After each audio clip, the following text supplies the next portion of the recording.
Ici, nous allons étendre le script de l'exercice précédent de manière à obtenir une mosaïque et une image composite avec les valeurs médianes.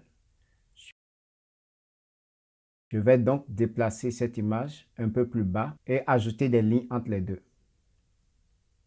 Commençons par créer une mosaïque car nous avons maintenant toutes ces images différentes de la collection et je veux qu'elles ne fassent qu'une.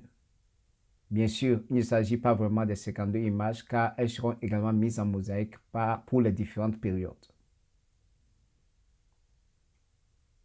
Donc, j'ai donc cherché la fonction mosaïque dans la documentation.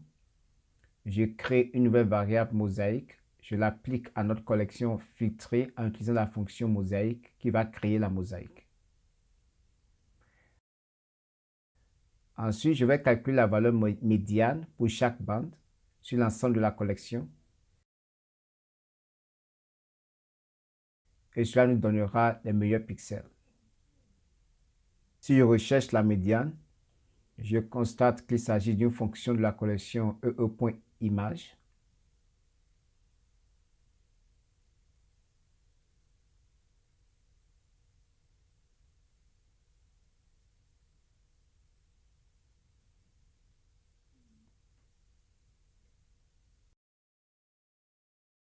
Je peux donc l'appliquer à une collection.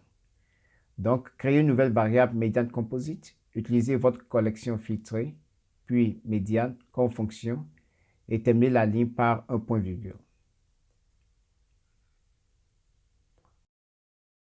Vous devez l'appliquer à une collection. C'est pourquoi j'utilise filtered et non mosaïque.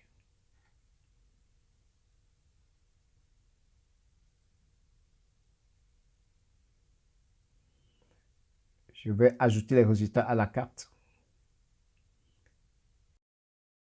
Première mosaïque.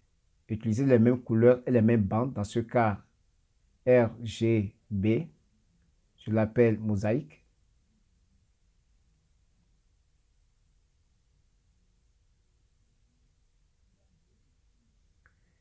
Et ensuite, j'utilise la médiane composite.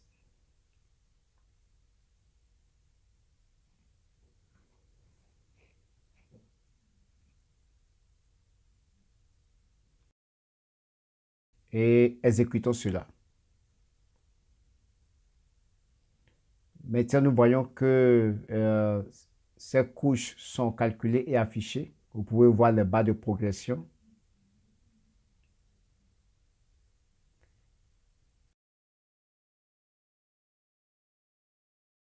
Elles sont l'une au-dessus de l'autre. Maintenant qu'elles sont terminées, zoomons un peu. Et ça construit les couches.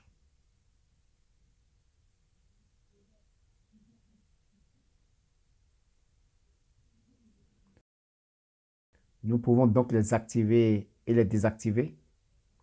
La collection filtrée et la mosaïque ont la même apparence, car il s'agit juste de mettre toutes les tuiles en mosaïque, mais la médiane devrait être différente avec le meilleur pixel de toute la collection.